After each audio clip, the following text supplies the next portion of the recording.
Good morning. Good morning. What's up, y'all? It's 6 a.m. on the West Coast. But 9 a.m. wherever you are on the East Coast, 8 a.m. on Central Time. I'm so glad to have y'all here with me today. My co-host Cameron Calvin, he will not be on with me today or tomorrow because he is traveling. But you listen to the 30 Day Show, and we're gonna keep it rolling. I mean, listen, I will be honest and say just a full, transparent, and slightly vulnerable moment, I guess.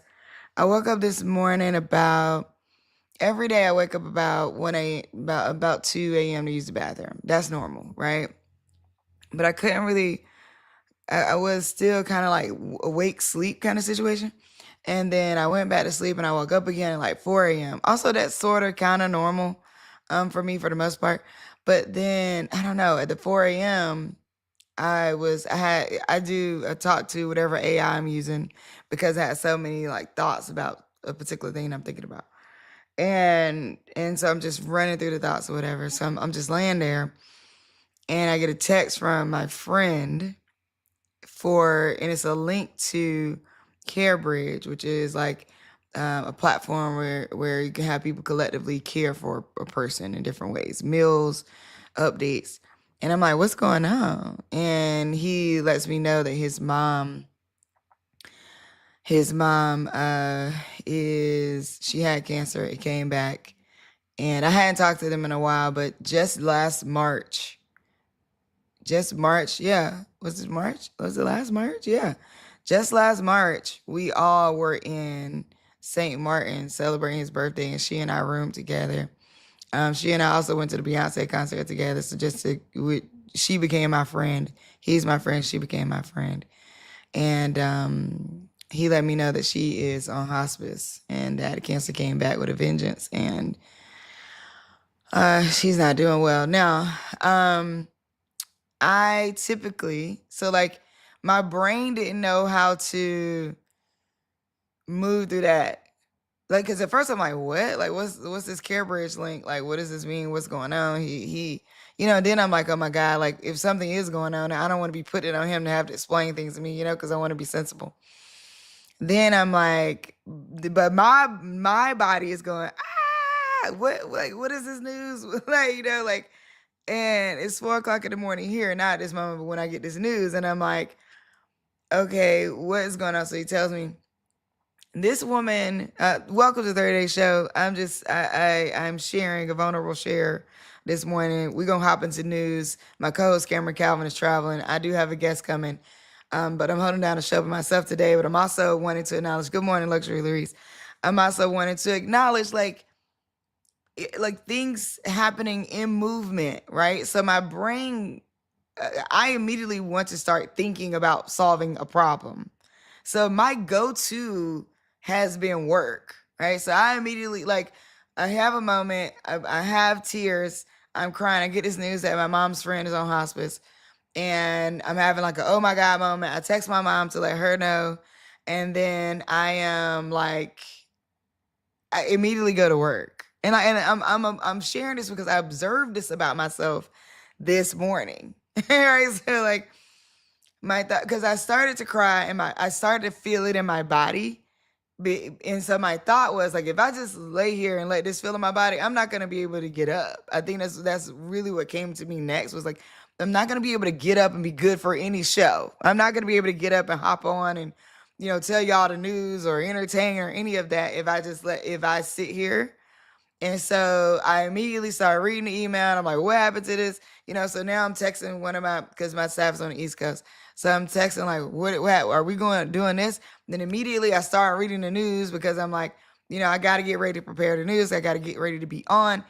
I'm sharing this because how many times do we go throughout life not letting a feeling hit because of the next thing that we got to solve? And I do it, and I realize that I'm programmed to do it because I've just managed so many things over the course of my life. That like if something, I had my first child when I was 17, my second child when I was 21. So I've been like boom, boom, boom, boom, boom, like throughout life. And so like moments of grief or moments of like, oh my God, have to be moments for me. Like I have conditioned myself to say that they have to be moments for me, because what I really want to do is cancel all my meetings for today, which I still might, and just kind of be for a minute and like process. So like, how do you process? Question of the day. Something hits, anything, news thing that shocked you, whatever, work thing that hit you. How do you move through your process throughout your day? That's my question of the day. Something hits you, some news, something. It could be news from a family member. It could be the actually daily news, and you have and your body goes, I feel this. How do you move through that moment? What do you do? I would say that, like, one of the things about work is it feels controllable. It feels it feels like I can make an outcome happen.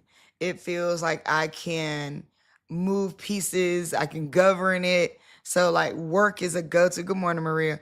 Work is a go-to jump in for me to get me out of my body right quick, like to get me into my mind, get me out of any emotions. Thank y'all for tuning in. You're watching the 30-Day Show. I was just sharing how a friend of mine messaged me this morning and just shared that his mom, who also became a friend of mine, is on hospice, and sharing like the need to move through moments to be able to show up. And we don't talk about this as much from a professional standpoint, and we need to. It needs to be more of our conversation. We need to have, so 3B Society, y'all see that at the bottom of my thing, stands for the 3Bs are body, business, and belonging. And I believe that like this is the missing part of economic mobility, right? Like body is a missing factor in economic mobility. We don't talk about it. We don't act like it's a factor. We kind of separate like economic mobility and health until you look at all the people who you feel like you have defined as rich in your mind, and you see all the luxuries they have. And you see all the ways that they're spending their time and their money and what they're buying, and all the ways that and then you're like, and then it's like, it looks like body only counts when it's at the top of when like you've already had an upward trajectory, and you've already gotten to the top of being economically sound is what I use. I don't want to use the word rich or wealthy even. You're in your mind, you're economically sound, and then at that moment is the moment where you can focus on your body. And I'm like, actually, no. Actually, body plays a role throughout the entire thing. The feeling of belonging plays a role throughout the entire piece. I think that like, I also, Maria says she throws herself in the work to avoid social media and take a minute to be still and call my people for support. Love that. Call my people for support thing is one of the strongest things you can do. So the question I'm asking is, how do you process? How do you process news? How do you process things that come up? That is, let me write it down. That is the question of the day. What does that look like for you? How do you do that? And I'm sharing that. I would love for more people to share that, because I feel like it's a thing we don't share. And then let me write it down. How do you I think and there's so much news happening right now, so I want to jump into this. Thank y'all for letting me have that moment. Thank y'all for letting me share. And I'm going to be talking more about how body is a participant in economic mobility through the 3B Society. Look, for those of you who follow my newsletter on LinkedIn, that newsletter has had several different names. It's about to be renamed the 3B Society, and I'm going to start talking about this more. And I'm going to start looking for fellowships and things so I can do more research on this, because I think this also is related to maternal health. I think this is related to just socioeconomic determinants of health. I think this is like, we need to bring body front and center in economics. Like what is happening within your body, around your body, for your body, with your body is a part of economics, and we don't talk about it as much. And I feel like we should. And so I think that let's see, Ebony, classic Ebony. Good morning, everybody so here's the thing. Instagram runs so fast that I can't always welcome everybody that's coming in on LinkedIn. I'm sorry, not LinkedIn, Instagram. So I'll try to call your names out. So Creative Grounds DC, Ventures 424, Gianna Nicole, Too Deep, Scott Campbell, Mr. Black and Gold, Sean Kinsey, LJ Health Solutions, Classic Ebony. Classic Ebony said, "Hey Omi, how are you? How are you all surviving through the push to pause supporting Black only and women lending and venture capital?" Great question. People ask me this all the time, and I don't mind sharing. So how are we dealing with at Black Girl Ventures is the burying of DEI. And the thing is, like, DEI, it wasn't even necessarily that we were getting like DEI money. It's just that the burying of saying words, right? So because there's one, like, we know that we need to focus on different communities. We know we need to have support for women. We know, what I'm saying? When I say we, I think as a society, we should know, or I feel like a lot of us know. My timeline knows that we should continue supporting women, veterans, LGBT communities, Black, Asian, Pacific Islander, Hispanic. Like, we know that, like, culturally, we can't put everyone into like a whole thing and say, hey, don't name nobody, just throw everybody pieces of whatever, right? And we know that uh when your board is diverse, when your company is diverse, you do better. So those stats exist. The proof is in the writing and the pudding and the study and the science. Right? So, like, that's not in question. However, when you have a regime that comes into power that decides that we don't need that, it has a vast impact on culture. And what has happened in the shifting of the tides around culture is that the burying, and I'm calling it the burying of DEI, because there was one thing to, like, for it to, oof. I want to be careful about my words, as I just was talking to y'all about my friend's mom on hospice. I think I do think there's this organization called the Trigger Project, right?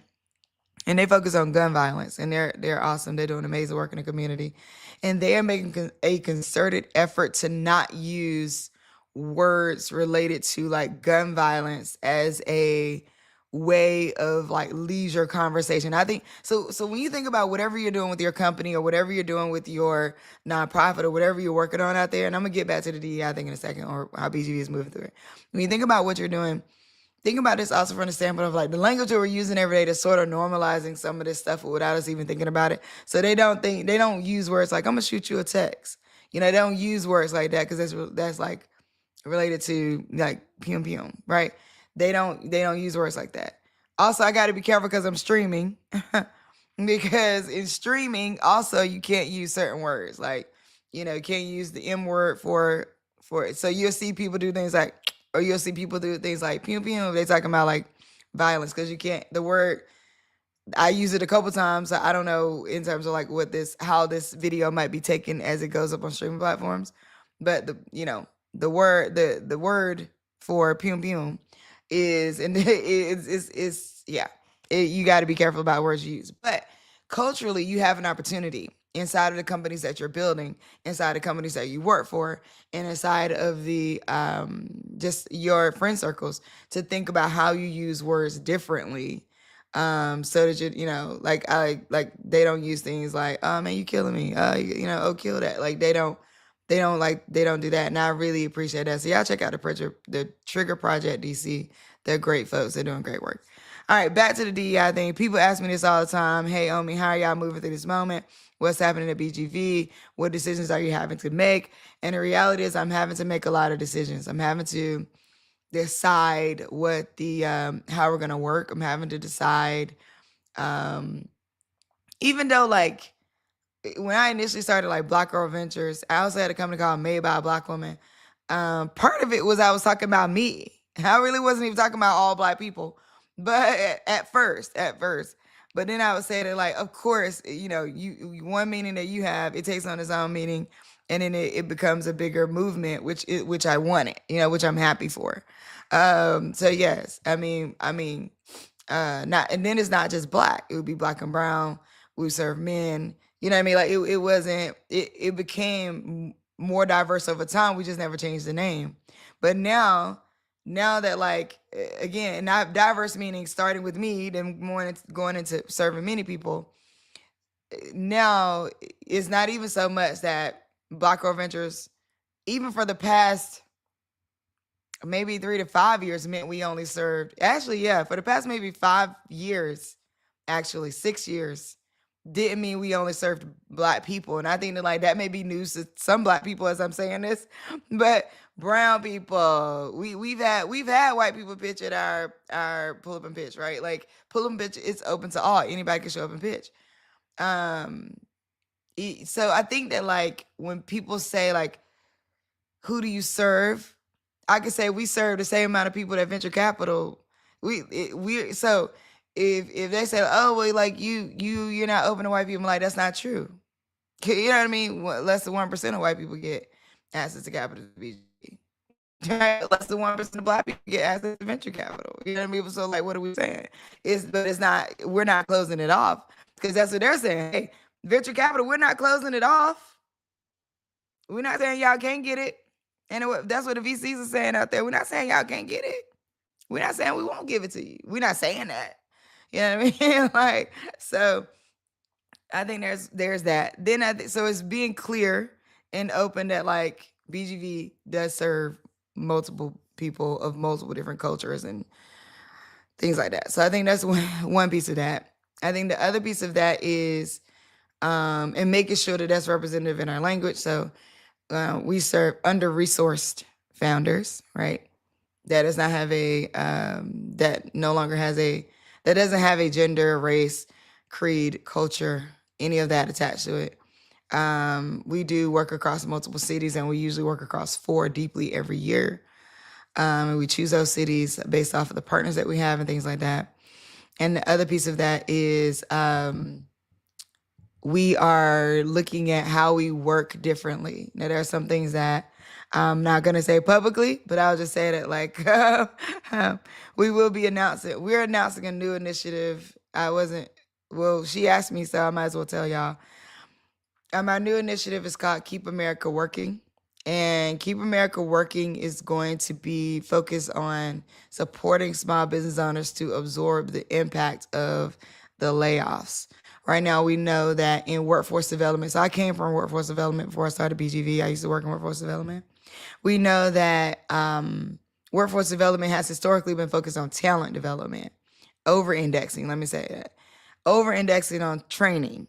And we're like, well, who's going to focus on the jobs? So where our country's workforce development efforts have historically fallen short is that we have all this over-indexing on training people, but then there's no jobs for them to take on. Or they're giving them low-level jobs that can't sustain their families or their life. And so I'm saying that through the small business owners that we get to serve, we have an opportunity to grow the small business owners, fund the small business owners, support the small business owners, to absorb the talent that is being laid off. These AI jobs are not coming back. I don't know if y'all know that or not. I hope y'all awake out there. Some of these AI jobs, majority of these AI jobs, I dare say maybe all of these AI, the places that AIs are taking up jobs, those jobs are not coming back. Some of these government jobs that got these government roles that where they lay people off and all that, some of that is not coming back. I think some of it will with the new administration when it comes in. But we gotta, as a business owner, and so while it is disheartening to have to think through and navigate how we're going to be and exist and continue to do the work for under-resourced founders that we can, and the work that I'm so passionate about and that I envision happening over the course of number of years that I've been doing this. While at first it was like, wow, really? We can't say women. We can't say, you know what I mean? We can't say women. We can't do women is lasting a little longer because it's such a diverse pool of people. But I think like you can't say black, can't say LGBT, can't say veteran, right? Through that, it was disheartening at first, and I had to process, and I had to have a little grief with that. Just because like I know that we didn't set out to exclude anyone. We never have. And we have a diverse audience of people. We have welcomed in multiple folks. So it's like we knew that wasn't what we were doing. But we also recognize the most under-resourced among us and what that looks like. We also recognize the people who need service deeply, and we wanted to serve, and that's the problem that I aim to solve. When you talk about less than 1% of Black or brown folks receiving access to venture capital, then all the bank discrimination studies and stuff like that came out. It's like we realized that we want to help. The problem we were solving then. Another thing that's happened, and so like it was disheartening at first. So I went through a little bit of grief around that. Then I had to zoom out and say, as a business owner, I got to respond to the market. So I will empower. I will say that to all my business owners out there. As a business owner, you have to respond to the market shifts, and the market has shifted. Now, granted, from a social justice standpoint, and me as an artist, do I want to rage at the machine about that? I feel that, and I don't want to dismiss that in anyone that is feeling that. I also will add, because more than one thing can be true, that we got to respond to the market. The market has shifted. What's available has shifted. The way things work has shifted. And it'd be crazy of me to stay in a certain realm about it and not move forward and then not serve the community at all. And I think this is where I had a woman one time. So at, like I said, we have our programs are open to all. So we had Pull 'em Pitch in DC, and there were men on the stage pitching. Man, people got like what? Like it was all kinds of people.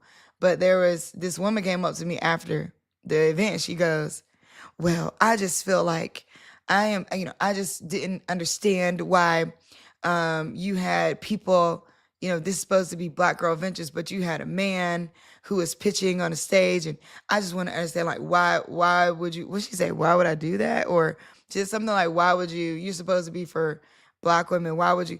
And I said, and I looked at her, because one, I don't know if you the op or if you really passionate about this. I don't know if you trying to I don't know what your angle is, right? So I want to say that too. And even as we think about the blowback with Hanifa, the blowback with all these different Black-owned companies going through all these different things, for real, you online, we don't know what your angle is. We don't know who sent you. We don't know who paying you to put out that content. We don't know who's clickbait trying to get clicks. We don't know who you are. So you could I appreciate that she came to me up to me. Now, mind you, I'm standing right next to my sponsor for the event, right? So I can't say that it was the best way to handle it or the right moment, but at least she came to me. You know what I mean? At least she gave me the opportunity to have a conversation with her one-to-one, and I respected that part. But these internet trolling folks that want to get clicks and likes and shares and out here blasting all these companies, when you ain't blasting, I ain't even gonna name nobody, but big box retailers let us down a lot. And I'm not talking about Target. I want to be clear. I'm saying period. Okay. And I'm not talking about, oh no, DEI stuff. I'm talking about your product got misdelivered from Amazon. You went home and opened up the Walmart package and it was broke, right? Like all these are normal parts of our life, right? Like, but for some reason, when it's a Black-owned company or a small company, people go the extra mile to get clicks and exposés and think pieces around a simple freaking product hiccup. You know what I mean? Like y'all, it's tiring. It's exhausting. Okay? Now, I'm not saying that you can't complain. I'm not saying that you shouldn't be upset because your product was late. But I'm saying, bro, products are late all the time. Okay? You got an email that told you the product was going to be late. Chilled out. And I'm not, it's hard because I'm biased to being sensitive to small organizations, small businesses, period. This ain't about race, creed, none of that. Small businesses, period. I'm a small business advocate. I stand on supporting small business as a backbone of this country. I don't care what your race is, what your gender, age, none of that. I'm an advocate for small business owners, okay? And having said that, I admit my bias towards small business owners. So there's that, okay? so you'll know automatically where I'm coming from. So let me break it down so forever and consistently be broke. Okay. I care about small business owners, and I'm saying y'all kill all these.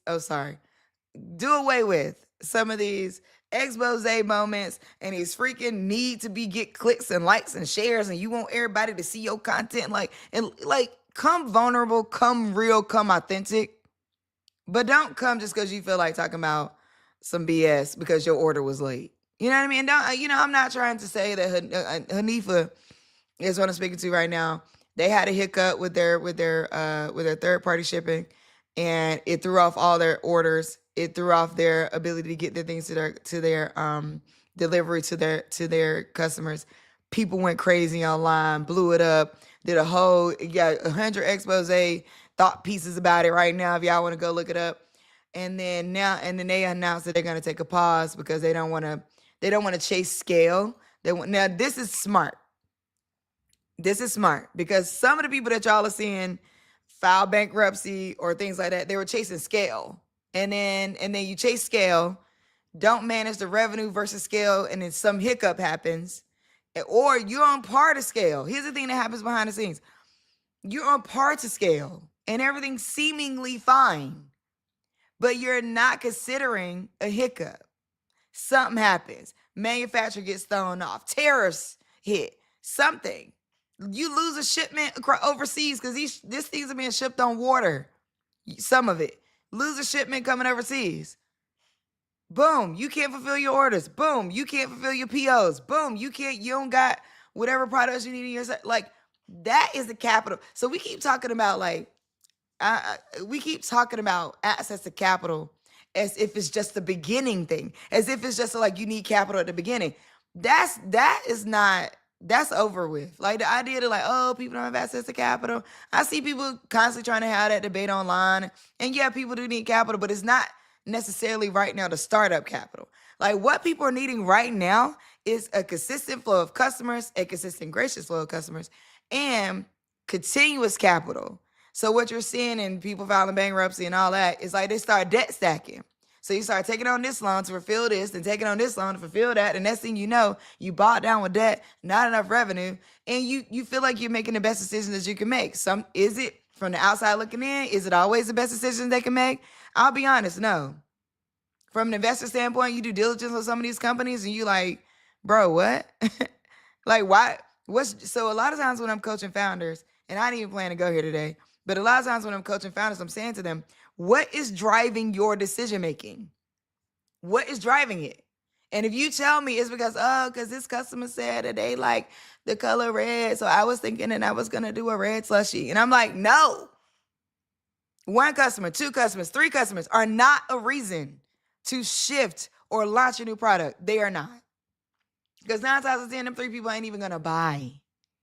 Okay, so I think that now service-based businesses got a little bit more leeway, right? So mainly what I'm talking about, some of these hiccups that people face are related to product-based businesses. But in service-based businesses, you got a little bit more leeway, a little bit more freedom because your overhead is low most of the time.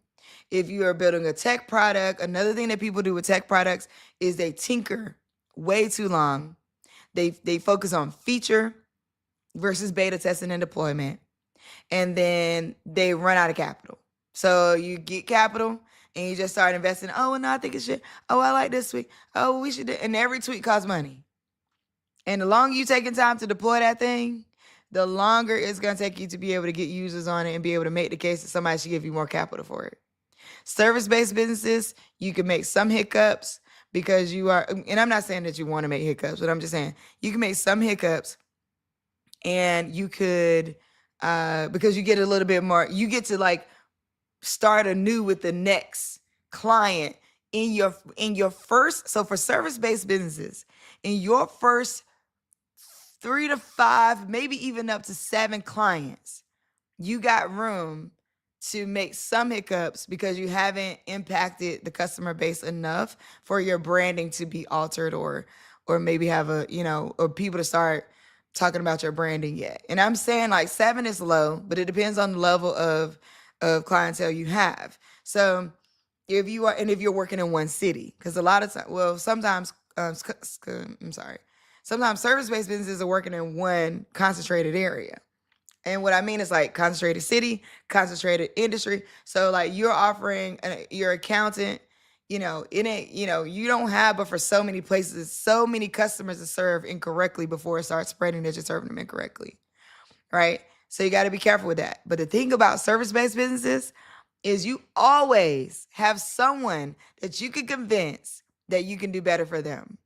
And so you kind of got this open-ended, when they say how many billions of people on the planet, whatever billions of people on the planet, you have so much room to continue to serve all those different people because you can continue to convince people. Let me tell y'all, I've seen terrible people continue to get funding because somebody didn't know everything that this people in this ecosystem knew. So it's like, oh, everybody in this, I'm just using Atlanta for example. Everybody in the Atlanta ecosystem might know that this one person is terrible, so they don't fool with them. But the people in Houston didn't know that. So that person will be like, all right, and they'll go to Houston and get customers. They'll go to a whole nother state and get customers. Now, the thing about a product-based business is it's harder to do that because now people are trying to serve all over the place. So you're serving people all over the country, you're shipping everywhere. And so it's hard to make the case for stuff like that, or harder for people to not know. Especially when things blow up online. So anyway, saying all that to say, you got to think about what's driving your decision making and bringing it back to the question she asked me about BGV. Is good morning, Manifest Now. Good morning, Brano. Good morning, Barris Jr. Good morning, Life with Shannon, Black Poet. What's up? I am Sharian. I'm trying to name all the folks. Shout out to y'all. Thank y'all so much for joining. I'm thanking to my LinkedIn morning crew, to my YouTube morning crew, for being here. You listen to the 30-Day Show. I am talking about business, talking about what's happening online right now with all the blow up. Somebody also asked me on Instagram to talk about how BGV is faring through this time where essentially we got to think about restructure. So we have had to think about restructuring. We've had to restructure. We've had to move things differently. We're launching a new initiative that will lead, and I'm positive. Keep America Working is a no-brainer. So, like, meaning that, like, I don't know anybody that doesn't get that, like, automatically. Like, helping small business owners absorb the impact of the layoffs. Yeah. Like, I haven't told that to anybody that didn't get it immediately. So Keep America Working is going to take off. Y'all going to hear me talk about Keep America Working more because we're gearing all of our programming toward that. Like, how can we help under-resourced companies use AI for mundane tasks, right? So stay tuned for AI training for small business owners, and then be able to use their capital to hire higher level talent. Because my hope, here's the thing, when I ask the question, being careful about who's driving your decision making. My hope is that with the work that we can do through Keep America Working, is that if we can help you figure out how to use AI for some of this, that you can do diligence on yourself, ongoing, so that maybe you can help get into something, or you can help recognize some of these hiccups before they actually become like roadblocks. So I'm also thinking, my thought process and my vision behind Keep America Working is also the hope that if you're able to use AI for some of these mundane tasks and use your capital to be able to hire higher level talent, then the advice that you're able to get can actually help you understand how you need to not think about scaling so quickly. And don't get me wrong, some of these folks that y'all looking at that's up there, the news about them filing bankruptcy, the news about them going out of business, pausing, some of them had great counsel around them. Some people told them not to make some of the things, make some of the moves that they made, and they did it anyway. So all these people ain't like, oh, innocent people, they just didn't have access to capital. Oh my God, and look at them, and that's not true. So I got to be clear with y'all. That's not true. that all these people just was woe is me and didn't have nobody to tell them how to do it, and they just was so lowly and like that's not true. Some of these people had capital. Some of these people just didn't listen to good advice. They didn't think that the people who were giving them advice knew what they were doing or whatever, and they just didn't listen. And so, no harm, no foul. That's how business works too. That's how that's how ideas work too. There's times when advice is right, and there's times when advice is wrong. It's not right for the moment. And there's times when you need to pull that advice out your back pocket and be like, oh shoot, yeah, such did tell me to look out for that.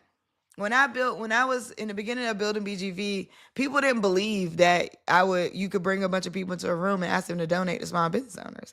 People told me that's crazy. Nobody's going to do that. Why would people do that? And I've done it over 50 times at this point. So People, so if I would have listened to some of the naysayers being like, oh, I don't know. But it's the difference between, here's another thing I want to bring up. There's a difference between naysayers, and I would say that naysayers are more, I don't, y'all might struggle with this, and y'all might not agree with me when I say this, okay? When I I don't think that there's anyone who doesn't want me to win. I know y'all might think that's crazy, but I'm an empowered and adapt this mentality. I don't think there's anybody who's gunning for me to fail. I don't think so. If they do, I don't know them. So like, why would I even call them out? Why would I even concentrate on them? Why would I even put them in front of? I don't know them, and I'm not talking to them. You know what I mean? Now, people have their limited beliefs on where they can progress, and they lead with that in all the conversations they have. So it's on them that they don't believe. It ain't got nothing to do with me.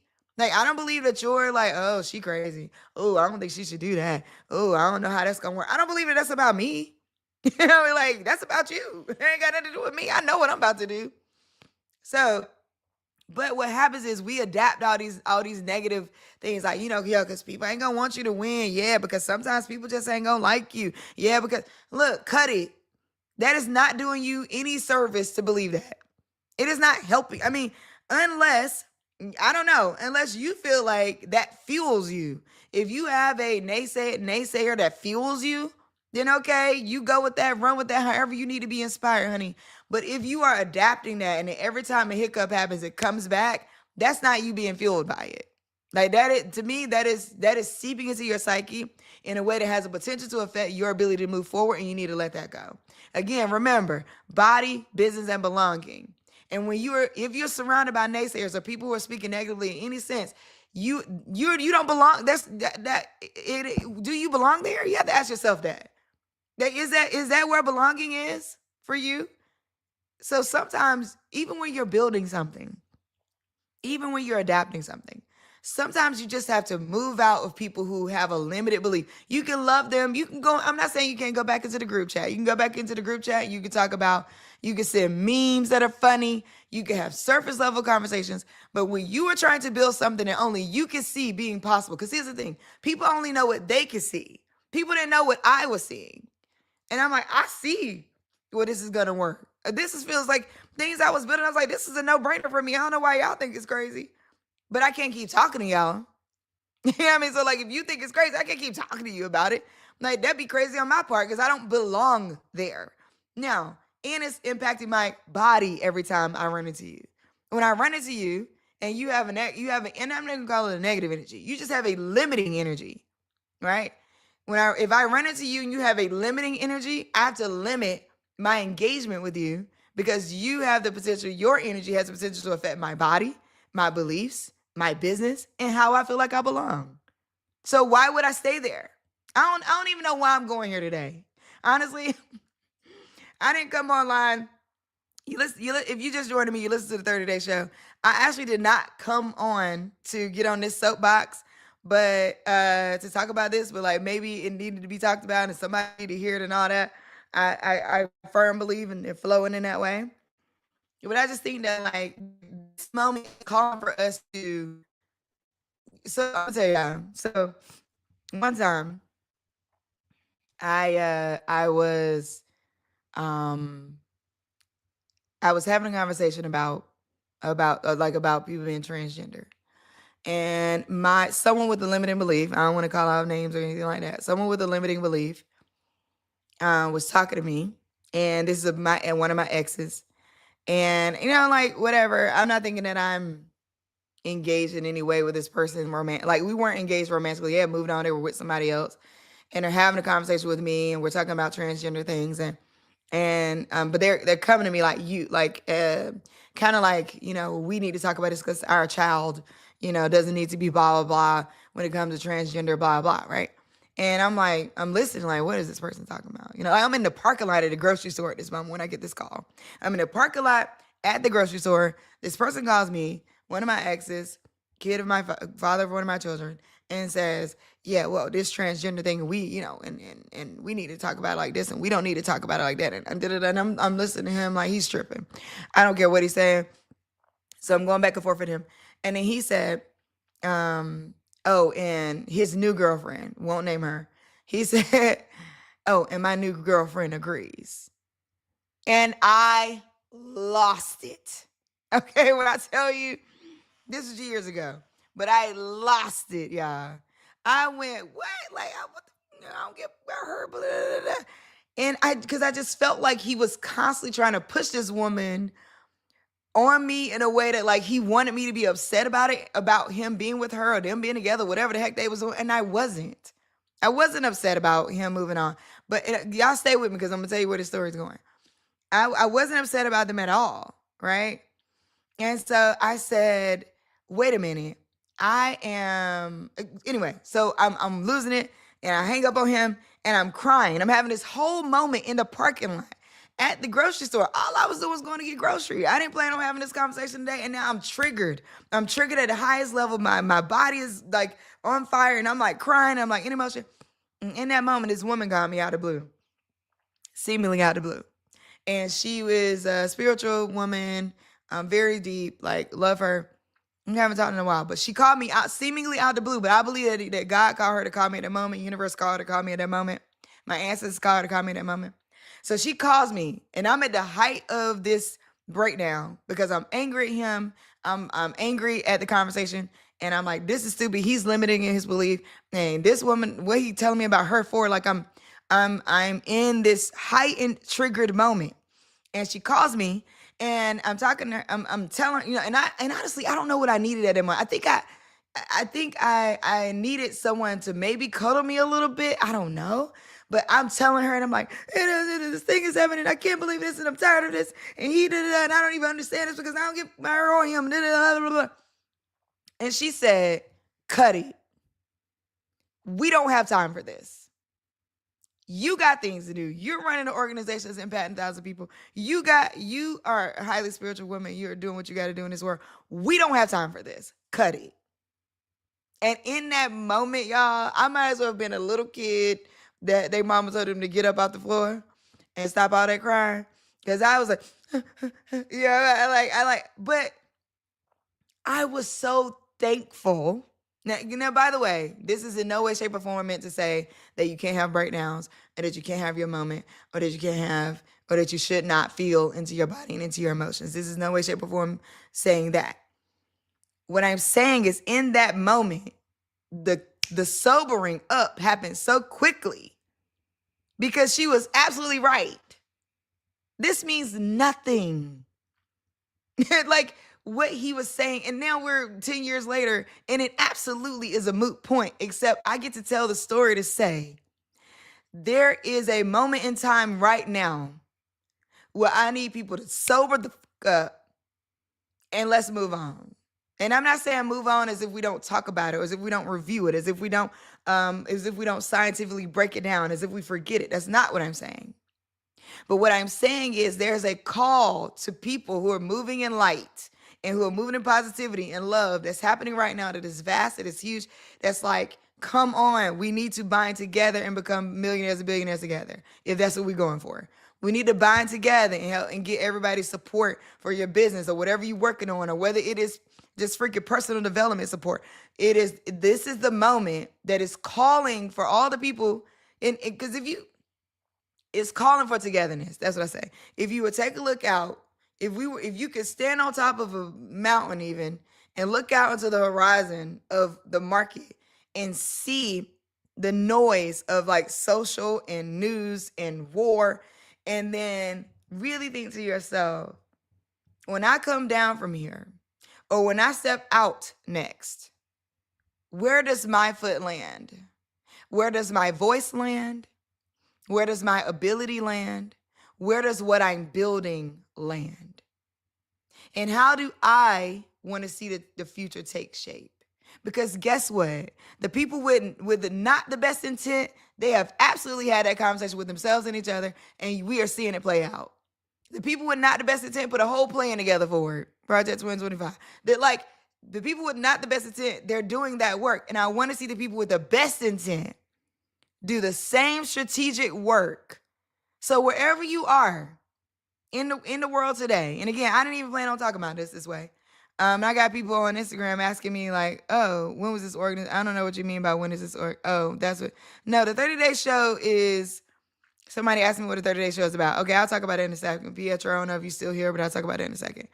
Um, I am saying when you step outside today, because if all you have is today, and I don't mean all you have is today from some like maybe you die tomorrow thing. I think people are too sacrificial with that. Like I think that's really extreme to be like, if I die today, then I like I'm that's not what I'm saying. By no way, no, in no way, shape, or form am I thinking that. What I am thinking though is like tomorrow's not actually in your grasp. Like today is on the West Coast 6:45 a.m. Tomorrow at 6:45 a.m. is not in my grasp right now. It's not. It's in my mind, but it's not in my physical grasp. Like in the moment, I'm not touching this table and this microphone at 6:45 a.m. tomorrow. I'm touching it at 6:45 a.m. today. And so in that case, what are the three things you're going to do today? What are the three things that you're going to do today that are within your grasp? The three things that are within your grasp today. And it don't got to be for all of society or humanity. It can just be for you. It can just be for your family, just for whatever you're trying to build. Stop tinkering with all the features and deploy it because because your real unique vantage point is the time between your decision making and your execution. Because right now, everything has pretty much been created. So anybody telling me that they don't, and I'm the only one that has a body wash for people with blah, blah, blah. Like, you don't. You're not the only one in the world. You're just not. Sorry. And it's okay that you're not. Because we're the only tech that can do boop, boop, boop. Sorry. If I could put together two pieces of tech and get you, you're not the only one. That is no longer a unique vantage point. Tech is moving so fast that AI is moving so fast that you saying you're the only one no longer feels like the best vantage point for investors anymore. Now, being uniquely positioned to do a thing, that is probably one of the biggest unique vantage points. Like that is, so I would say execution, unique positioning, that is now what people are looking at when we're looking at like, why should I use this product? Why should I do this thing? It's unique positioning. I feel like you know more about this because you were doing this thing. You went to this place. You experienced this thing. I feel like you are presenting like you know more about this because your execution is tight. And through your execution, you learn. So this takes me back to what the 30-day show is about because somebody asked me that. I launched a 30-day show as honestly, a bit of an experiment because I got tired of the show formats. Like, I love Kevin Hart, but I don't know another thing he could tell me in an interview that I need to hear, right? Like, he's in 10,000 interviews. Like, love Taraji, 1,000,000 interviews. Love freaking it's just like, I think the level of accessibility that's now available. But love Alex Ramosi. He's all over the internet. I can hear what he's thinking all day. It's just I got tired of the same old show formats. So I said, I want to do something different. I don't want to do a show that's going to be all year long. Even though by the end of these 30 days, we're going to have so much momentum that I'm not going to be able to stop doing a show every morning. So y'all should know that I'm planning for not another 30-day show, but I'm planning for another show. So y'all stay tuned because I'm noticing even the momentum that we've gotten just from this show. And we're only 5 days in, and I'm like, yeah, by day 30, this audience is gonna grow, and everybody will be expecting me to be going live every morning.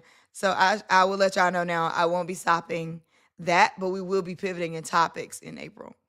So for the month of March, we're gonna go strong with the 30-day show. And here's the thing: by the end of these 30 days, I'm gonna have an entire masterclass on how this works. And I don't mean masterclass like I'm gonna be promoting y'all to buy into a masterclass. I mean literally, I'm studying. So I'm going live every day. I'm studying the clips. I'm studying the metrics. I'm studying, like, I am doing this to really study monetizing content because I feel like all these gurus, online gurus are giving you all this information. Oh, do it this way, do it that way. And then you look at what they're giving you and you're like, I can't do any of that.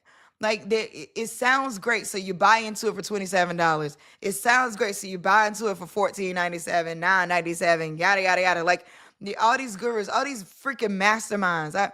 And Nicole, XO Nicole, it was formerly XO Nicole. Now she just goes by Nicole. But she has that company, Happy something. I can't remember the name of it. I'm sorry, Nicole. She's great. She's been putting out parts of her journey, right? And one of the videos that she put out about part of her journey, under the video was she was talking about how just debt stacking, right? And she was like the reality of that. And her post was vulnerable and it was clear, and I loved it. Under her post are a million comments, right? And one of them, no tea, no shade to Rachel Rogers, but one of them was Rachel Rogers saying like, "Oh, see, this is why people need to join masterminds." And I'm like, no, they don't. Like, and I said that in the comments too. So I'm not saying that nothing to y'all. I ain't saying the comments to her. And again, I'm not saying that Rachel Rogers is not wonderful, but I am saying that I don't know that that's the messaging under a post about a woman being vulnerable about debt stacking and hard times on her business. And I just felt like we losing the plot somewhere. You know what I mean? Like, what are we doing? You know what I mean? Like, what are we talking about right now? Like, this woman is clearly talking about her struggles, and you got a million people in the comments talk about their struggles, and your response is, "Oh, because people need to join 10,000. Your mastermind's like $10,000 or more." I mean, not saying it, whatever she's doing with it might be great. I won't go into that because I'm not here to tear her down. I'm just saying that because I'm a small business advocate. So whatever, get it how you live. But I am saying that we need to start thinking about masterminding as being everyone get together with your folks and everybody start putting in money together. Put in money together. Create collective consulting collectives. We need to start. So I'm saying all that to say, in launching the 30-day show, part of it is like I want to bring y'all great content, and I want to bring people that I love and like people that have companies, people that I haven't gotten to talk to in a while. So it's a little bit radical in the way I did the show. Like, I have a booking link to be on the show, and I send it out to my Omi homies, and I send it out to my to my email list, and I send it out to the BGV community. And I'm like, hey, you want to get on, get on. The number of people who have been getting on, I love it. The link booked up so quick. And so I'm so thankful. So first I just want to say thank you for the response. Thank you so much for everybody who booked time to join me. Thank you so much to Kim for rocking with me every day. He's flying right now tomorrow, so he'll be back on Saturday. But like, thank you to my content support people. We're only at day 5, and like I could feel the magic of this show. And I love a live show, by the way. I was live on Sirius XM on Tuesdays, and they went in a different direction with the show. So as of December 31st, I'm no longer on the live show, but I have a Sunday show on Sirius XM, channel 126, Urban View. So I'm still in the Urban View family. Love all my Urban View morning hosts. And Urban View channel, all the hosts there, period. Love the channel. Shout out to Karen Hunter, who's just like everything for programming and the OG, and just knows how to pick them. That's why I say like she knows what she's doing. She's amazing, award-winning journalist, and like I'm so happy to be in her orbit, and I would dare say under her care. You know what I mean? Like I would put it that far. And I know she'd probably be like, oh no, she'd probably back away from me saying that, but like I feel strongly about that. Karen Hunter has put the whole Urban View channel under her care. She's put the Urban View community, she's put the audience, their Sirius XM Urban View audience, under her care. And she's intentional about who she brings to the station. She's intentional about who she works with. And I've learned like a lot about intentionality of working with people from her. And so shout out to Karen Hunter. She's amazing. But anyway, I'm sorry. Back to the 30-day show. So I'm studying. So at the end of 30 days, every week I'm studying. And then at the end of this 30 days, I'm going to study. So every day so I put the link out for anybody to book. People booked up. We pretty much have no slots left. So Erica, I'm going to have to get you on the next show. Or actually, like, why don't we just arrange a time? The booking link is blocked. By the way, having said that, if you got the link, reach out to me. And if you got a link and like there's no slots, reach out to me and we could kind of talk about it together. I'm down to like book people, because also I told I got a casting director friend who is looking at booking some different celebrities, and I told her the same thing. Like, hit me up about booking because the slots booked up. Actually, I need to text her to tell her that. I told her in the beginning, like, hey, just hit me up. So anyway, saying all that to say, I want to bring the truth to people as much as possible, or as many truths. Let me say that. Let me bring as many truths as I can to people for you to decide where you want to go. I don't have any playbook for any one person to follow. I am not the last word on anything, but I've seen a lot and I've been in a lot of rooms and I've been around a lot of these folks. And I could tell you what I'm seeing, and that's what I'm here for. So yeah, the 30-day show is about being able to like disrupt a little bit of the mundane same old. Like you don't to be honest, you don't need to be a celebrity. This is what I love about a Diary of a CEO show, because it's interviewing actual experts, not just because you rose to fame experts. And don't get me wrong, like me, after you've been in so many rooms, you do have information to share with people. But I'm finding that like a lot of these interviews, these people are not really sharing the real. Like, nah, share us the real conversation you had. Kevin Hart. You know what I'm saying? Share us the real conversation you had with investors. Share us the real place you going, with investors. Like, show us the real. Like, I love all the surface level because you got to think about and you got to be mindset and I got that. But we got that, got it. But like, there's conversations that I know are being had in these rooms that people are not telling people. And it's because, now, let me say this, and that's not a challenge to Kevin Hart, by the way. I love him. What I'm saying is people might not understand this, but I'm gonna share this with y'all. Ooh, we almost had a whole hour. There are things that it is hard to go to a room or go into an atmosphere and see and then come back and tell people. And I say that because some of it's not gonna make sense. So like, I'm in no way, shape, or form a Trump supporter. And when I'm looking at some of the moves he's making, I'm like, right and wrong, that is what we can say. Like, this feels wrong. Business and economics, some of it, not all of it only makes sense for the people that he's talking to. Doesn't make sense for anybody else. Only makes sense for people who are at a certain level of wealth. Doesn't make sense for anybody else. Now, and that's why it won't. We'll be looking at it like, that's crazy, right? We'll watch all the power being amassed and all the strategic people he put in place to not stop him. And it's crazy because I don't think that people thought that somebody was thinking that diabolical about it. It's not. It's like, I'm going to put all the people in place so I can't be stopped. And so I'm not asking you to take a page out of his playbook, but that is something to think about. Okay. Now he's damaging lives, like that cannot, I don't want to minimize that. I do not want to overshadow that. So I want y'all to zoom out a little bit and not like, what I want you to take away from this is today, as I talked about things you can do today, where in your life are you setting up people and strategic plays so you can't be stopped? Where in your life, I'm going to say that again. Are you setting up strategic relationships, strategic plays, strategic moves so you cannot be stopped? Where do you need to go today? Who do you need to call today? I'm just saying. Y'all let me know. What you gonna do? Who you setting up? Who you propping up? Where are you putting it? What moves are you making so you can't be stopped? Are you making moves so you can't be stopped? Or are you making moves like you might be stopped? And that's what I want to go. That right there. Are you making moves like you might be stopped? Or are you making moves like you don't want, like you can't be stopped? And I don't mean that means you're going to wait. Time out. I also don't mean that means you're about to do nothing crazy. I mean legal and good for people. You know what I mean? Like, I'm not telling you to be rude. I'm not telling you to be dirty, nasty, abusive. I'm not promoting any of that. So please, everything I'm saying is in the most positive sense of you building business and building hard and strong in your career. And I'm saying, what are you going to do? What are you moving like you can be stopped? And that's a word for me, I say. Like, I need to think about that myself. Have I been moving like I can be stopped? Or are you willing to figure out what it takes, figure out who you need to put in place for you to be moved like you can't be stopped, for you to be able to move like you can't be stopped? Sheesh, I'm on one today. Okay. Yeah, I don't know. All that just came out. Okay, I got my good friend Alex. We're gonna bring you up. Okay.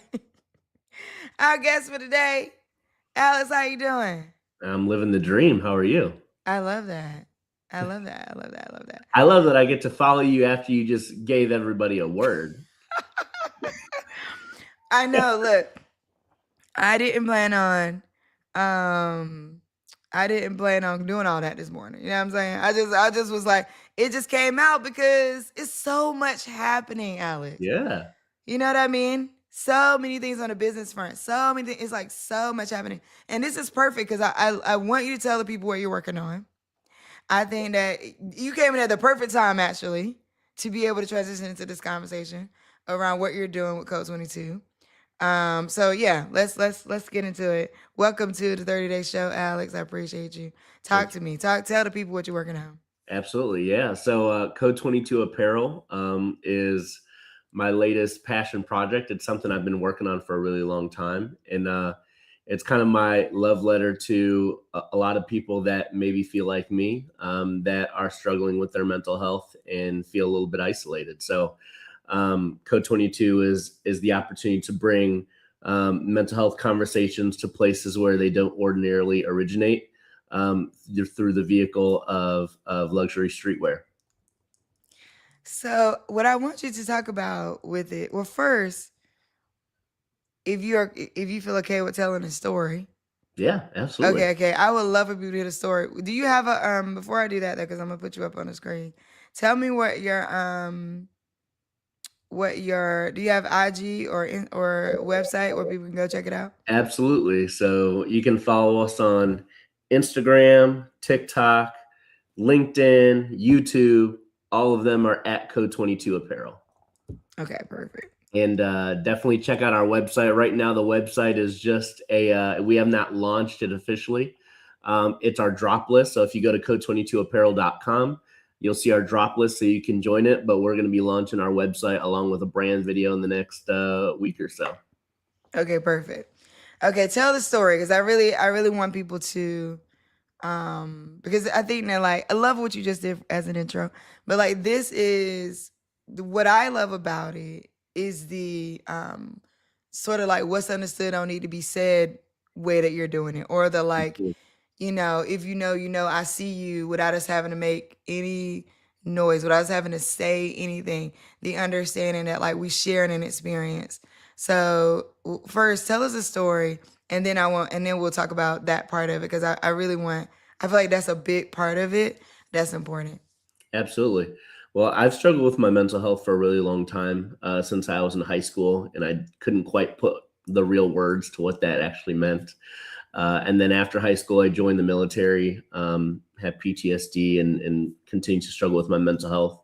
And then as a founder, as a tech founder, and the last mental health crisis that I had, which was probably about 5 years ago, I had just raised capital for my tech company. I was in a position where a lot of people, a lot of peers of mine, would look at me and say, "Hey, like you've accomplished, you're doing great," but I didn't feel great. I wasn't taking care of myself, and I actually was walked in on while I was attempting my life by my kid, who at the time was 18 months, and my partner.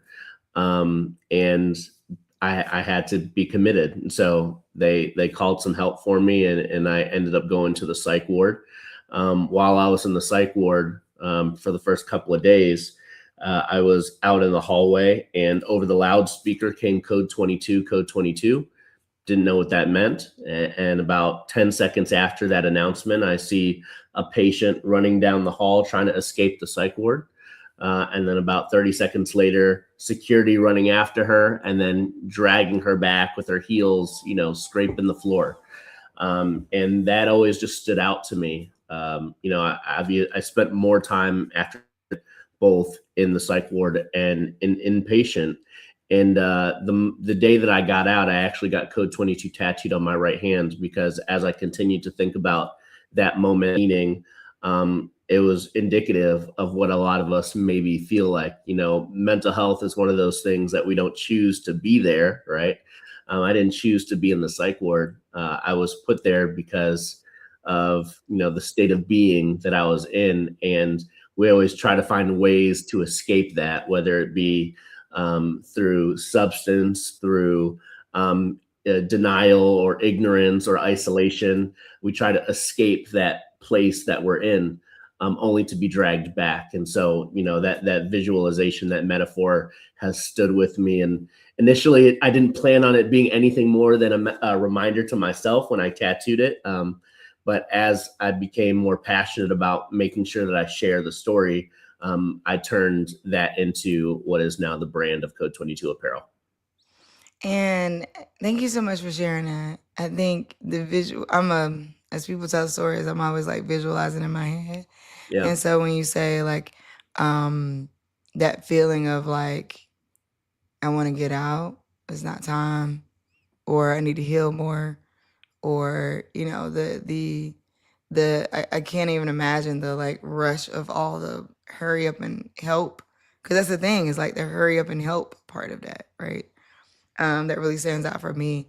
And what you're doing is not only, and I just want to, and you can tell me if I'm wrong too, by the way, No, you did. or if I'm over No. revealing. I don't know how much you want me to share, but um, one of the things that drew me to it, after we were introduced, is the way you're thinking about putting putting Code 22 as subliminal into clothes, right? Mhm. So there's like streetwear apparel with like the name of the apparel is everywhere, or like all over the garment, or like big on the garment, things like that. And there's that version. Mhm. But then there is also the idea that like if it's something that you're dealing with, or something that you've overcome, right? A message, Yeah. it's a mark of overcoming, and embedding it into different clothes that you have. Is that still where you're thinking about? Is that where we're going? Absolutely. So, I mentioned that I was in the military, and as I was thinking about because I'm by no means a designer, or even some people might even not even call me fashionable for most of my life. I'm mostly comfortable. But when I was thinking about how I wanted to represent this, I thought about my experience in the military. And when you're in the military, you've got what they call, and I'm not sure if all branches call it the same thing, but it's essentially the same, dress blues, right? So you've got your uniform, and then like when you go to a ball or something like that, your suit and whatever else, and you usually have medals, and those medals are representative of something. And so I remember I was at a ball one time, and at least for the Army ones, on the left hand sleeve, there are gold stripes, diagonal stripes. And they represented 6 months of combat deployment. And so you would see these generals and things like that with all these medals, and they would have stripes all the way up there. And as a private that was there, like my perspective was like, man, that's a badass dude, or that's a badass woman. You don't want to mess with them. But like I remember having this conversation with one of their spouses in that night, and from their perspective, those all represent moments for where they could have lost their partner. Or Mm, even, this could be another interpretation, depending on if they're struggling with PTSD. Those are all things that contributed to the partner that they have today. mm, I remember thinking about my perspective and their perspective, and like, oh wow, like that's really impactful. And so when I thought about how I wanted to build Code 22 and how it looked, I thought about a couple of things. One, like mental health apparel right now, by and large, is very, and I don't mean this in a negative way, but very bumper sticker. It's very like, hey, protect your peace, keep your head up. Mental health is important, right? It's very direct. And the colors, blue and yellow and red, all of that is great. But if I'm thinking like, am I going to wear that to the club, the bar, a hookah lounge? I'm not going to wear that. I'll wear it at home. And so I happened to be traveling for work one time, and I was wearing like a really long fashion essentials hoodie, and someone else had like an neck on, completely different, but both of them just said essentials on it. And I was like, dang, like people wear essentials everywhere, and it's mm, comfy and it's stylish. And so I was like, all right, let me see if I can create something like that where it's like it's understated, but there's meaning in the garment. So as you said, like if and when it gets to a place where there's recognition for the brand itself, it acts as that silent "I see you," right? Versus like, hey, protect your peace. I've got this really bright hoodie on. It's like, I got you. And like it gives you an opportunity to say, yeah, you could talk about it or you cannot. And like I one of the things on one of the kind of uh, features, if you will, of the garment is everything comes with this heart on their sleeve. It's the C and the two from Code 22, but you can actually add hearts on your sleeve. And so I've got another one. This is like the like this the final version of my sample, but I've got one that I've had for a long time where I added 5 hearts because I've attempted suicide 3 times, and I've also lost 2 of my friends to suicide. So you might see with Mm, 3 hearts, with 5 hearts, with 6 hearts. And so again, like the garment itself, stylish, you can see somebody and be like, yo, I see you. But if you were the type of person that wanted to have a conversation, you could use that as the start of the conversation. Like, hey, I see you have 6 hearts. Could you tell me about that? Like, what do those mean? mm. I love that. I love it too. So make sure y'all check it out, Code 22 Apparel on IG, and you should be able to find links from there and sign up to be ready for the first drop because I'm pretty sure these are gonna go really fast. I think like the concept it's interesting that this intersects well with today's question of the day, which is how do you process? I got some news this morning about a friend of mine whose mom, whose cancer came back. She's on hospice, and I was just talking about the moment of like being triggered to work because that puts me in like a place of getting out of my body. You know, Yeah. it's avoiding. It puts me in a place of being able to like cope and deal and move forward with my day.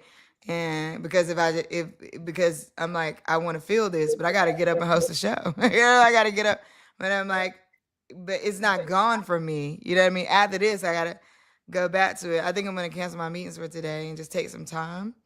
Yeah. But question for you now, even gone through what you have gone through, how do you process now? You actually said something interesting. I want to build off of that. You said you try to do something outside your body. I do the opposite. I take a Mm, moment and I see where it impacted my body. So sometimes I'll feel anxiety, stress in my chest, or I'll feel stress in my head. I'll get like migraines, or in your stomach, in your belly. Sometimes if I'm feeling like I'm getting into a depressive state, I feel this like the overall weight over my body. So it feels kind of like when your feet fall asleep and that like light tingle. mm-hmm. So like I've just become more attuned to what my body feels like in different ways. And so when I hear some news or I'm impacted by something, my first thing is to like, all right, where am I feeling this? Mm, And once I know where I'm feeling it, typically I can understand what that next step is going to be that is going to be most useful for me. So if I'm feeling that kind of depressive tingle, if you will, like to your point, like I'll clear my calendar, I'll grab some isolation time, but it'll be planned time, right? So sometimes you can get into like this hole and not want to come out, right? Instead, for me, like I feed that a little bit. All right, I'm gonna watch my depressive show, and I've got it tattooed on the back of my neck. It's Queer Eye.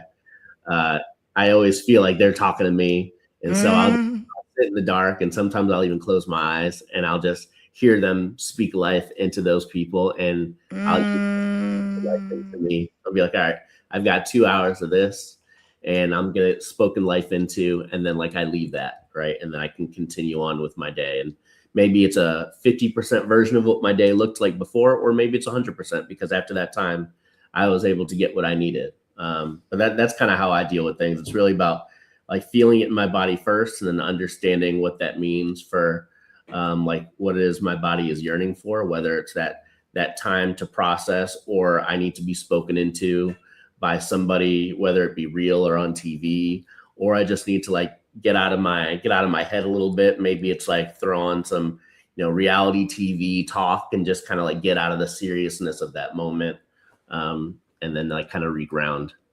Yeah, I'm going to do some breath work and then sit with my sound bowls for a little bit and play and just kind of get into it. And I think, thank you for saying it. So I'm launching the 3B Society. We should actually talk about partnership in that way. But it's about body, business, and belonging.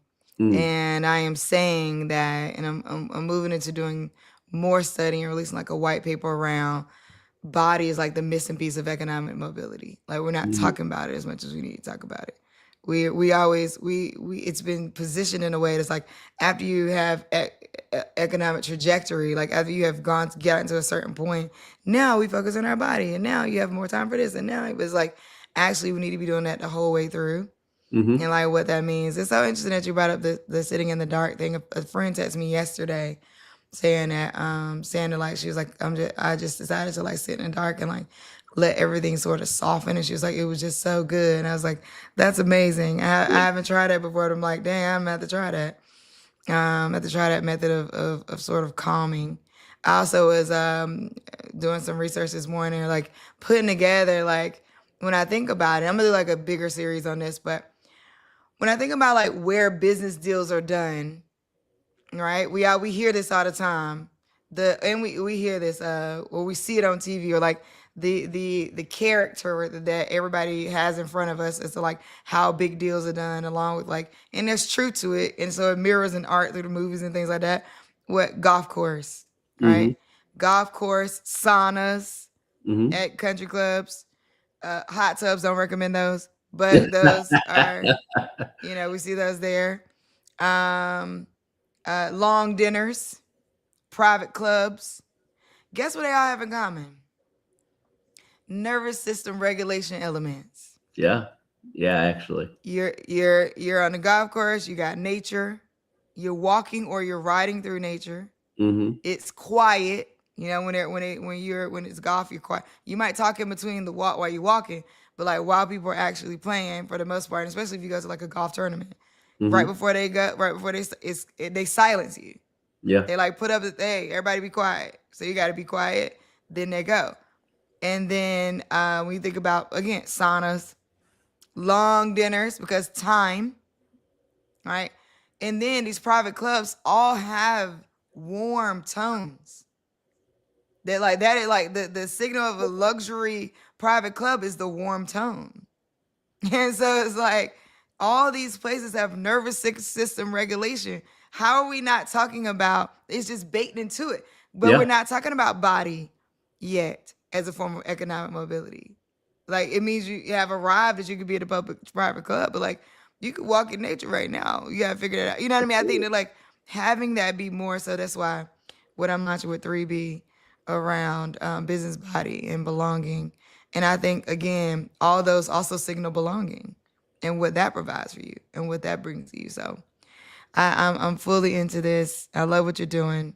What Thank should you. people look out for? What should we what should people do? So at the very least, it's really about joining the conversation. And if you follow me on LinkedIn as a person, right, I try and be somebody that starts actual conversation about mental health in regard to why it's important and what we should do. So you can follow me as a person on LinkedIn, but definitely follow the brand on LinkedIn, Instagram, TikTok, YouTube at Code 22 Apparel, and definitely go on code22apparel.com and sign up for our drop list. We're going to have our website drop soon. We're going to have our brand video drop in the next few weeks. And when I say very much so that this is about mental health and you will feel and see that, it will be that. It will be very much an afterthought that we sell luxury streetwear. The intention around everything that I do in terms of marketing, what the website's going to look like, even the brand video, it's going to feel like an emotional experience. It's not going to feel like an apparel Mm, ad. So definitely tune in to all of it because it's all meant to be a part of a greater storytelling experience and not a sales process. thank you. Thank Thank you. Thank you you. for sharing with us. Thank you so much for joining us this morning. Yeah, I heard it. Make sure you see it on the screen. Make sure you go check it out. Yeah, I appreciate you. This is gonna be Thank great. you so much for having me, Omi. I appreciate it. All right, have a good day. I love that.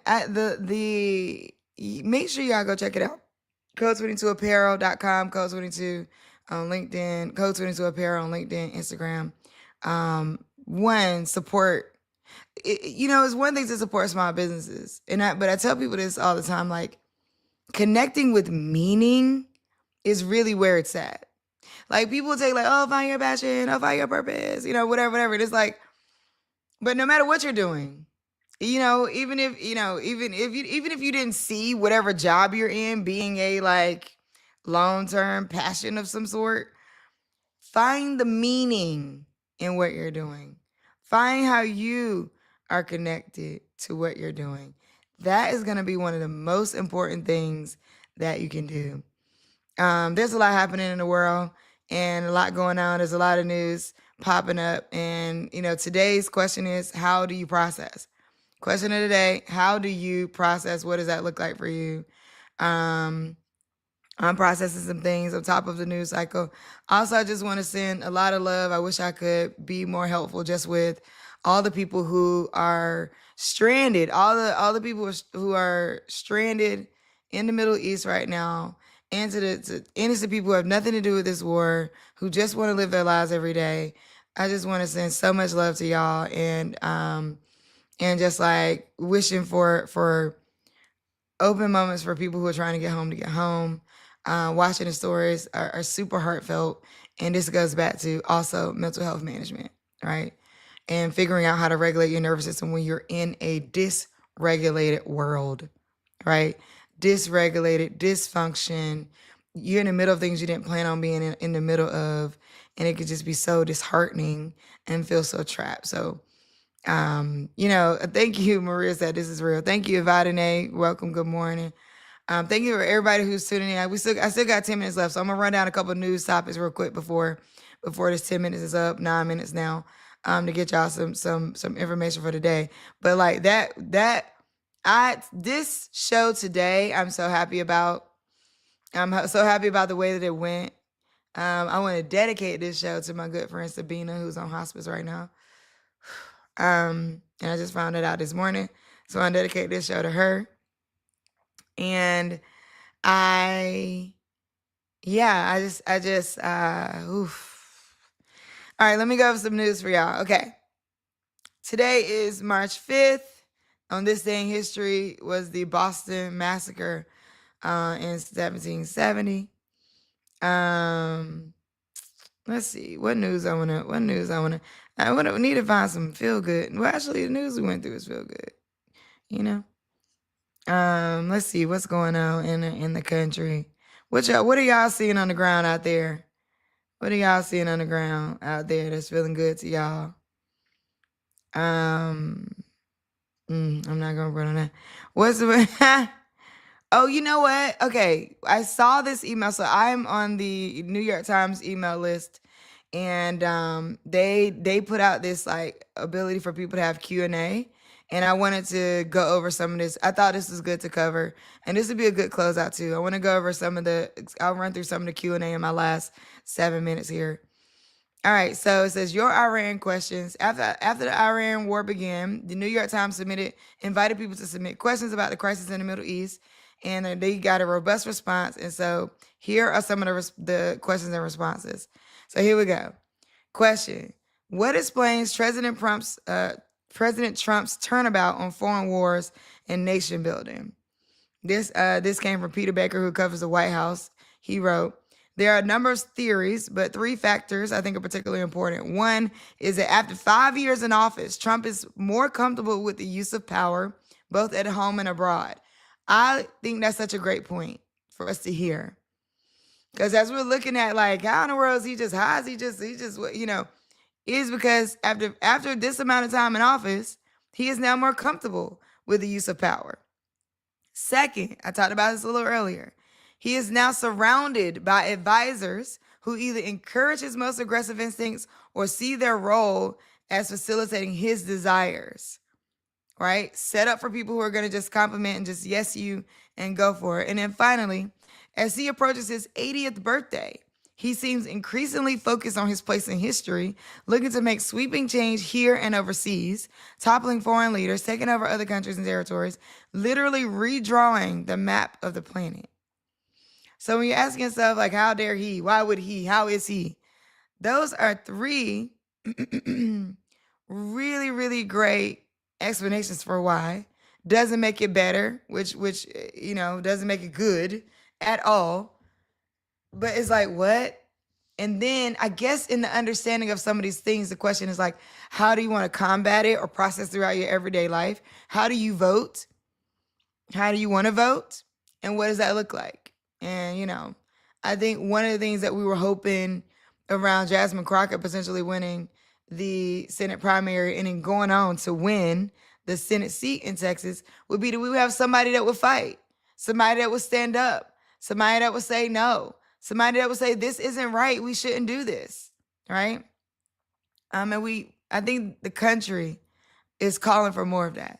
Another question. How did the United States get such specific information about where Supreme Leader Ali Khamenei and his advisors would be and when? This answer is from David Sanger, who is a New York Times writer. He covers White House and national security. He says, as you can imagine, American intelligence agencies are not eager to explain this, but the United States can access billions of sensors in the world and track people close to leaders who may be sloppy about the digital dust they leave. That lets spies track the movement of motorcades, the opening of electronic locks, and the location of web-connected devices like cell phones and watches. That is really interesting when we're talking about AI and its capabilities, and these capabilities are not new, by the way.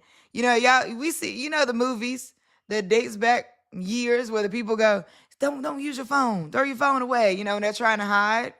It's because any immediate connection tracks it. And I think as a society, we see that in movies and and now we even watch the movies and be like, dang, why would that person use their phone? You know what I mean? I don't know I think that art sometimes creates a cognitive dissonance between the news stories of oh, we're all under surveillance, right? In a certain way.